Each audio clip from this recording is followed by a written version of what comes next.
A day in my life as a full-time mom and a mom of twins. For today's video mga tay, masama ang pakiramdam ng person, kaya ayan, nandito tayo at pupunta tayo sa bayan. Malapit nga lang ang bayan sa amin, isang sakay nga lang ng tricycle at magpupuntahan muna. So nandun nga ang mga clinic at ang target nating clinic ngayon ay ang Dr. Apostol. Kaso nga lang, hindi pala ito available. Sarado ito. So, ayan, nandito nga tayo sa bayan na mismo. Liko nga muna tayo at dire-diretso. Malapit na tayo mismo sa clinic ni Dr. Apostol kasi ito ang nirecommend ng aking kumaring si Karel. Maganda daw doon. Nice! Yan, medyo traffic. Tanghali na nga, or afternoon na nga kami nakalabas kasi sa umaga. Pinapasok ko muna si Kambal at absent na sila sa hapon. Kasi nga hindi nga magpaiwan si Kambal. So kahit saang lakad ay kasama ang Kambal. What? Ayan. So, ang Kalbayog medyo improve na or maganda na kasi kumpleto na halos. Wow! May mall. Ayan. Medyo rocky nga lang kasi medyo lubak-lubak ang daan. Ayan na yung makikita nyo.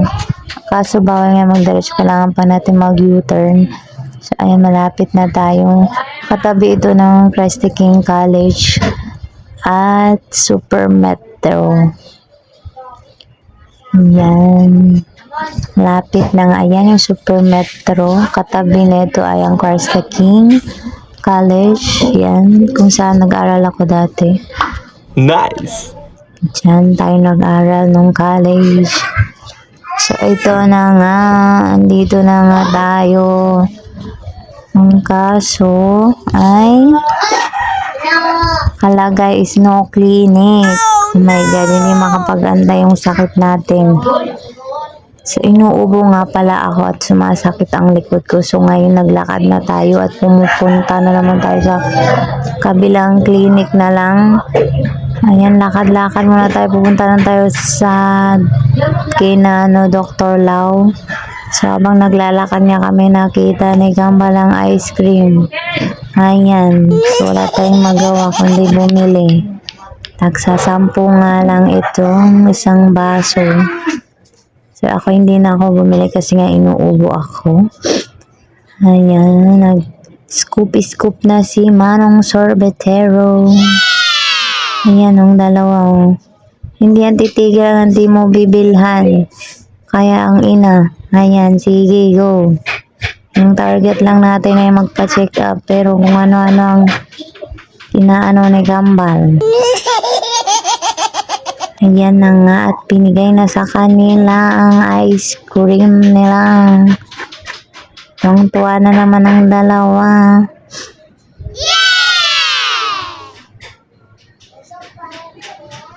Ayan. Tuwang-tuwa ang dalawa dyan.